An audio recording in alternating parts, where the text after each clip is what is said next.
বিসমিল্লাহির রহমানির রহিম। সকল প্রশংসা আল্লাহর, সকল ক্ষমতার মালিক আল্লাহ মহান।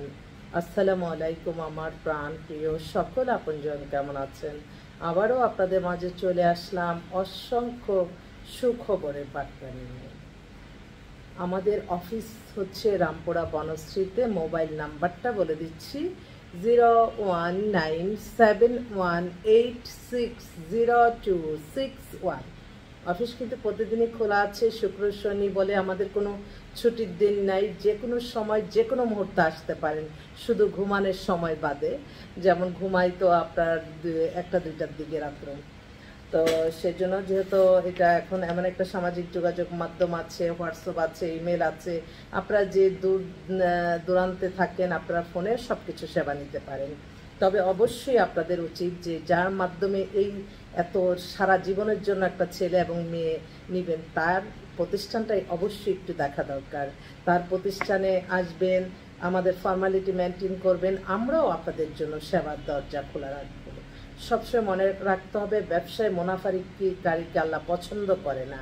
আমি সবসময় আপনাদেরকে একটা কথাই বলবো, যা আপনাদেরকে আমি যখন যেই অ্যামাউন্টটা বলি যে এটা আমাদের মেম্বারশিপ, তার মানে এটার চেয়ে 1000 গুণ কিন্তু আপনাদেরকে দিয়ে দিচ্ছি। এবং অনেকেই কাজ হয় নাই, তারা পরবর্তীতে অনেক ক্লায়েন্ট পাঠায়, কারণ তারা বলে আপনার কাছে অনেক কিছু শেখার আছে। আপনার মাধ্যমে যে কত মানুষের সংস্পর্শে গেলাম, কত মানুষ কত ধরনের, আমাদের জ্ঞানও বাড়ে। আসলেই অনেক ব্যাপার থাকে। তো আমাদের সাথে আপনারা যোগাযোগ করবেন। এই মুহূর্তে আমি একটা কথাই বলতে চাই আমার পাত্রপক্ষদের, যে আপনারা হয়তো জানেন না, যারা মাস্টার্স লেভেলে 30 থেকে 35-এর মধ্যে আছে অবিবাহিত, সেই মেয়েগুলিকে বিয়ে করলে কিন্তু আপনারা হ্যাপি থাকেন। এবং এটা প্রতিদিন আমি আল্লাহ রহমতের সফলতা পাই। এবং তারা যারা কথা শুনছে বলছে হ্যাঁ আপা আপনার কথাটাই ঠিক। তো এইটাও একটা কিন্তু 1000 মানুষের কাজ তো আমি আর করতে পারবো না, এর মধ্যে থেকে 1000-এ 1-2জনের কাজ তো হয়ে যাচ্ছে। এবং সেভাবেই কিন্তু আল্লাহ রহমত বরকত আসে। তো আমি সকলের দোয়া চাই যাতে এই প্রতিষ্ঠানটাকে পরিচালনা করতে পারি। আপনাদের সাহায্য সহযোগিতা কামনা করছি। এই মুহূর্তে আমার এক বোন উত্তরা থেকে আসছে, ওনার মেয়ের ডেট অফ বার্থ হচ্ছে 2000 সাল। বিবিএ কমপ্লিট করছে, 5 ফিট 4 লম্বা, উত্তরা বাসায়, নিজের বাড়ি। বাবা হচ্ছে উনি ঢাকা ইউনিভার্সিটির একটা ভালো পদে জব করতো, মাদারও ঢাকা ইউনিভার্সিটিতে জব করতো, এখন রিটায়ার্ড। তো ওনারা চাচ্ছিল একটু ব্যবসায়ী ছেলে হলে ভালো হয়, দেশের যে কোনো ভালো একটা ছেলে।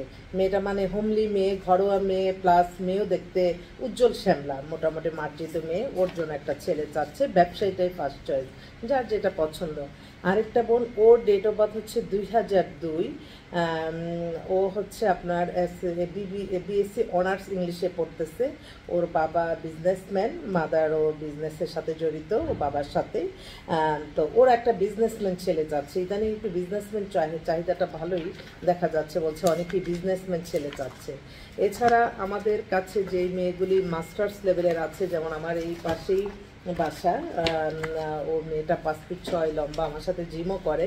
ও ডেট অফ বার্থ 95, হাইট হচ্ছে 5 ফিট 6। মেয়েটা এত ভদ্র অমায়িক, মাস্টার্স কমপ্লিট করেছে। ওরা ইমার্জেন্সিভাবে একটা ভালো ছেলে চায়, সুন্দরভাবে দুজন জীবনযাপন করবে, এই মেন্টালিটি। এত বাড়ি গাড়ি থাকতে হবে এমন কোন না। আরেকটা বোন এইমাত্র, তাকেও আমরা আলহামদুলিল্লাহ বিয়ে হয়েছে। এখন তার ছোট বোনের জন্য বলল যে আপা আমাদের এত বাড়ি গাড়ি কোনো কিছু, এই যে মানুষের এই যে মন মানসিকতা, যে হ্যাঁ অন্যের সাথে কম্পিটিশন, অর্থনৈতিক কম্পিটিশন, যে মানুষকে কিন্তু ক্ষতিগ্রস্তই করে। আরেকজনের হাইফাই জীবন দেখে নিজে কখনো করতে নাই যে তার মতোই হইতে হবে, তার মতো। আল্লাহ এক একটা মানুষকে আল্লাহ এক একভাবে বানায়। আপনি অনেক মডেলের ছবি পাঠায়, আমার পাত্র ভাইরা বলে যে এরকম একটা মেয়েদের। আমি বলি যে এটা তো আসলে আপনি যা দেখছেন এটা তো মডেল। তখন আবার বলে যে তাই, তো এর জন্য কিছু ধরাইও দিতে হয়। তো মেয়েটা 5 ফিট 2 লম্বা, ওদেরও উত্তরাতে বাসা, মাস্টার্স করছে, দেখতেও ভালো মেয়েটা। এবার যে খুব সুন্দর একটা ভালো, বাড়ি গাড়ি না থাকলেও চলবে, ভালো দুজনে মিলে সুন্দর জীবনযাপন করবে, এরকম একটা ছেলে চায়। এছাড়াও ঢাকা ইউনিভার্সিটির বেশ কিছু মেয়ে আসছে, তারপরে বিবিএমবি এর তো অসংখ্য মেয়ে। এবং আরেক ভাই, উনি হচ্ছে ক্যাপ্টেন, ওনার মেয়ে হচ্ছে ডেট অফ বার্থ হচ্ছে 2004, হাইট 5 ফিট 4। মেয়ের নামে 8টা ফ্ল্যাটই আছে, জাস্ট বললাম আর কি। দেশের বাড়ি লক্ষ্মীপুর, মেয়ে হচ্ছে বিবিএ পড়তেছে, বিবিএ পড়ছে, তো ওনাদের ডিএইচএসে বাসা, অনেক স্ট্যান্ডার্ড পরিবার। ও একটু ইমার্জেন্সিভাবে ভালো ছেলে খুঁজছে, আবার যে আমার মেয়েকে যে পছন্দ করবে, ভালো একটা শিক্ষিত ছেলে, ভালো কর্ম করে, এরকম। আচ্ছা ঠিক আছে। তো আরেক ভাই, ওনার মেয়ে হচ্ছে 92-তে ডেট অফ বার্থ, হচ্ছে ইউনিভার্সিটির লেকচারার, অনেক 5 ফিট 4 লম্বা ভদ্রলোক, খুবই ভালো, ওদের ফ্যামিলি ব্যাকগ্রাউন্ডও ভালো। লেকচারার মেয়ে আমাদের কাছে বেশ কিছু আছে আপনার, কিন্তু লেকচারার মেয়েগুলি কিন্তু অনেক বেটার কিছু অপশন আছে তাদের কথাবার্তায়, আমি যা বুঝলাম।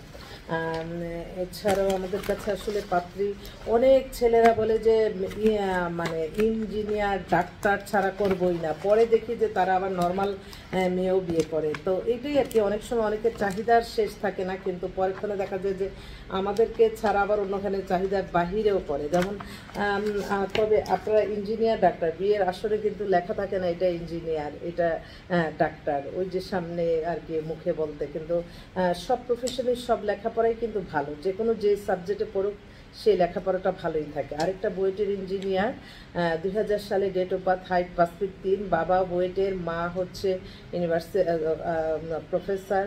হ্যাঁ, আমি একটু লাইভে আছি, বলো তোমার কি পছন্দ, আমি লাইভ করতেছি। হ্যালো হ্যালো, আমার জজ সাহেব ফোন দিছে, ও বাবারে, তার মেয়ে অস্ট্রেলিয়াতে থাকে, ডাক্তার।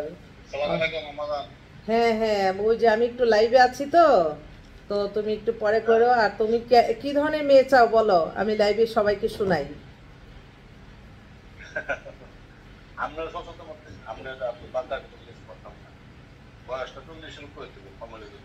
আচ্ছা ঠিক আছে ঠিক আছে, বিধবা, ওকে ঠিক আছে। হ্যাঁ হ্যাঁ হ্যাঁ হ্যাঁ হ্যাঁ, দেখতে পারবো, দেখতে। ঠিক আছে ঠিক আছে, দাঁড়াও, আমি পরে তোমাকে ফোন করে আমি দিতেছি। হ্যাঁ, এই এই পাত্র হচ্ছে আপনার, ওর বয়স 50-এর মতো, সে অনেকে আছে অনেক কিছু বোঝে না একটু আর কি। তারপর আরেকটা, ও আচ্ছা, চট্টগ্রাম থেকে এক বোন, ওর বয়স হচ্ছে 50, চট্টগ্রামে থাকা ব্যবসায়ী চাকরিজীবী, বিধবা, এই মাত্র অ্যাড হলো, ওর জন্য একটা ছেলে যাচ্ছে। তাহলে তো এই 50-এর মধ্যে তো পাইয়েই গেলাম, যাক, ঠিক আছে। আরেকটা বোন, ওর নাফিস, হ্যালো হ্যালো, জি, আসসালামু আলাইকুম। ওয়ালাইকুম আসসালাম। এটা কি কান্তা? জি জি আপা বলছি, হ্যাঁ। আমি নাফিসা বিনতে শাহাদাতের মা বলছিলাম। আচ্ছা আচ্ছা, কি অবস্থা, আপার মেয়ের কি বিয়ে হয়েছে? না না না, বিয়ে হয়নি দেখে তো ও আপনাদের হরে, অনেক থেকে রেসপন্স নেই। হ্যাঁ আমরা আমি, ওইদিকে কোনো সেরকম মন মতো পাচ্ছি না, সব দিক আচ্ছা থেকে লাইক। আচ্ছা, নাফিসা জানি আপা কি করে? নাফিসা তো জব করে, অনার্স ও কমপ্লিট করে, ও গ্র্যাজুয়েশন হয়েছে, জব করে। কোন সাবজেক্টে? ও এআইবি থেকে, ও সিএসসি থেকে ইঞ্জিনিয়ার। আমি ওর সিনিয়র, হ্যাঁ ইঞ্জিনিয়ার। আচ্ছা আপা, ছবিগুলো আবার পাঠাই, একটু প্লিজ পাঠাই দেন আপা, পাঠাই দেন, ঠিক আছে। হ্যাঁ হ্যাঁ, আমরা আপনাদের অনেকদিন রেসপন্স নেই দেখে হ্যাঁ আমরা হ্যাঁ হ্যাঁ, কল দিই। আর একটু পাঠাই দিয়েন, আর আমাদের আচ্ছা পাঠান আপনি, তারপর আমি কথা বলতেছি। অনেকদিন আগেই বায়োডাটার ছবি দিয়ে রাখছে, বাট মেম্বার হয় নাই। তো অনেকেই বলে যে আপা কাজটা করেন, সব দিয়ে দিব, আসলে এই এই কথাটা কোনো চিন্তা করেন না, এই চিন্তায় তখনই তারা ফেলে। আমি তো বলি যে আমি হালাল জীবনযাপন করি, হালাল রোজগার করতে চাই, আপনাদের এক কাপ চায়ের পয়সাও আমি দ্বিগুণ ইনশাল্লাহ দিই, এই পারিশ্রমিকটা দিবেন আমাদেরকে। আমরা যে একটা সেক্টর নিয়ে বসছি, এই একটা প্ল্যাটফর্ম ম্যানেজ করতে, মেনটেন করতে প্রতিদিনই খরচ লাগে, অতএব আপনাদের সেই জিনিসটা অবশ্যই 10-এ মিলে করে কাজ। তো আমি 10 জনের কাছ থেকে আমি হেল্প চাচ্ছি, আপনাদের হেল্পের জন্যই, আমার এই প্রতিষ্ঠান তো আপনাদের জন্যই। আমি কেন বসে বসে আমি ইয়ে করব, আপনাদেরকে এই যে সেবা দিই, এই সেবার জন্য সমস্ত মানুষকে আমার ব্যবহার করতে হয়, সমস্ত ইমেল সেক্টর, সব কিছুই। এখন অর্থ ছাড়া তো কোনো কিছু না, শুধু আসলে অনেক সময় আছে অনেকে বুঝে না, আমাদের তো কোনো ফান্ড নাই যে আমাদেরকে এমুকে সাহায্য করে অমুকে সরকারিভাবে এই সাহায্যটা পাই। আমরা আমাদের নিজের ইনভেস্টমেন্ট করে আপনাদেরকে সেবা দিতে হয়, কিন্তু এই ইনভেস্টমেন্ট করে সেবা দিই, আপনারা আমাদের মেম্বার হন বলেই হয়তো আপনারা সেবা পাবেন, এটা মাথায় রাখবেন। তো অনেকেই শুধু এই মিষ্টি কথাই কিন্তু আমি কাজ করতে পারবো না, আর অর্থহীন মানুষ কিন্তু আরেকটা মানুষের কল্যাণে আসতে পারে না, এটাও মাথায় রাখতে হবে। তো সবসময় ভালো কাজের সাথে থাকতে হবে, ভালো কাজ এগিয়ে যেতে হবে, এবং এই ভালো কাজ যে করে তার পাশে থাকতে হবে, এটাও একটা সওয়াবের কাজ। আমি সকলের দোয়া চাই, সবাই দোয়া করবেন যাতে আমি প্রতিষ্ঠানটা পরিচালনা করে যেতে পারি, এটাই আমার অনুরোধ সবার প্রতি। আসসালামু আলাইকুম।